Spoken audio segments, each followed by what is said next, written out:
In underwater kicking, flutter kicking, and butterfly kicking, the kick is a whip-like action that starts from the hip.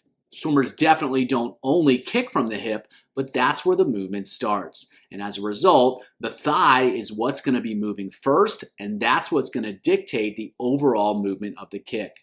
The more we can see what's happening with the thigh, the better we can understand what's happening with the kick and if there are potential issues that swimmers are demonstrating that may be preventing them from going fast. Hi everyone, Andrew here, helping you help your swimmers get faster.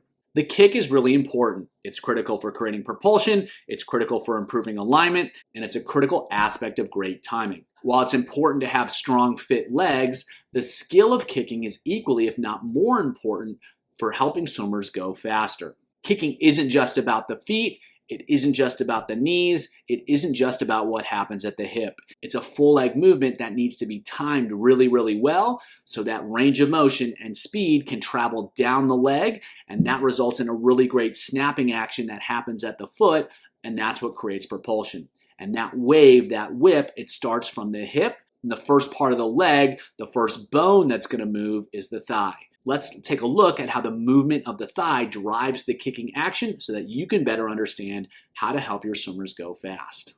So we'll take a look first at a swimmer kicking underwater, and what we'll pay attention to is how the thighs are the first place that the swimmer moves. And so the leg is moving up together, and then right there, the thigh starts to move down, and that's what causes the knee to bend. The feet are actually going to continue moving up, and then the thigh keeps moving forwards, and then the shin starts moving, and then the foot starts moving. And once the kick is complete, the thighs start lifting back up, they get into place, and now they're starting to move forwards again, and that's driving the kick, and that's creating the propulsion that we're looking for.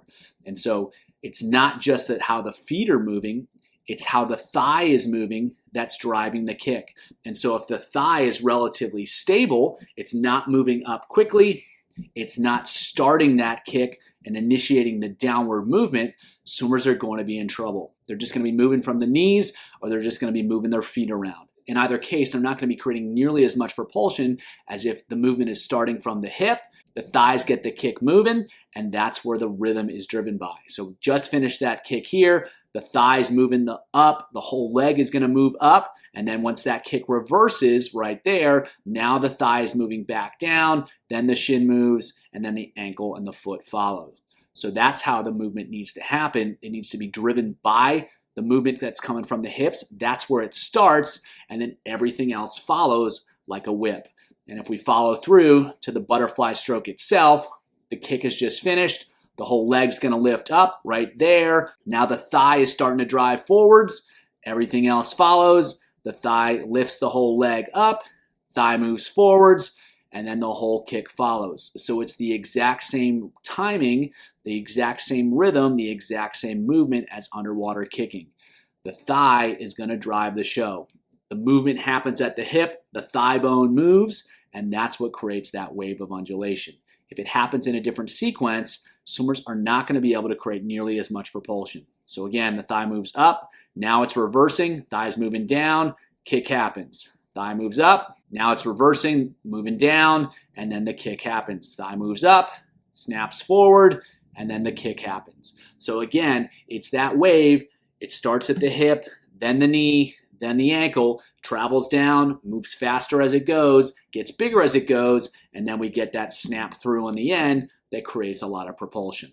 The same thing is going to be happening here in backstroke, just like with dolphin and underwater kicking. It's a little bit tougher to see just because there's more rotation, so it's not quite a clean angle, but you can watch that thigh is moving up.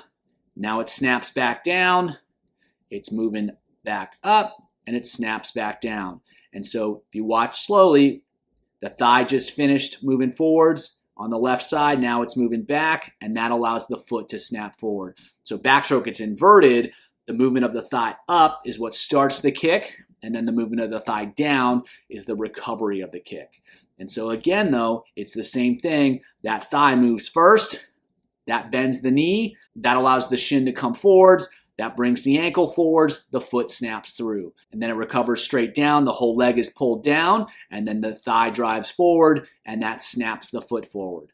So same movement, same idea, same exact thing. It's just happening at one leg at a time, and now it's happening on the back. And of course, we've got this rotational element that makes it a little bit difficult to see it fully with each kick. And right here, the leg on the left just finished kicking down. The left thigh starts moving forwards. That bends the knee, and then the foot snaps through, and we've got ourselves some propulsion. So same idea, same concept as the dolphin kick and the underwater kick. Everything is being driven by the thigh, and that's helping swimmers power down the pool.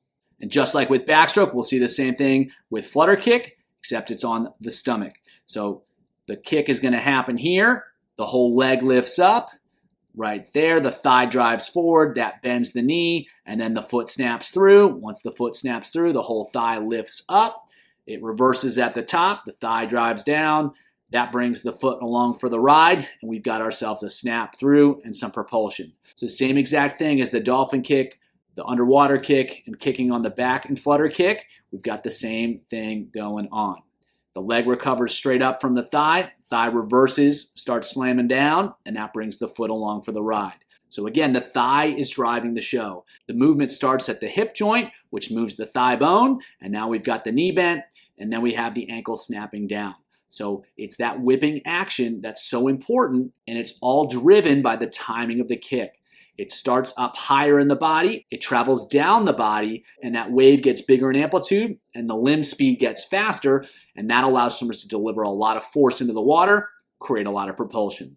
If you want to help swimmers learn how to develop that kicking action in underwater kicking and butterfly kicking, check out the videos below.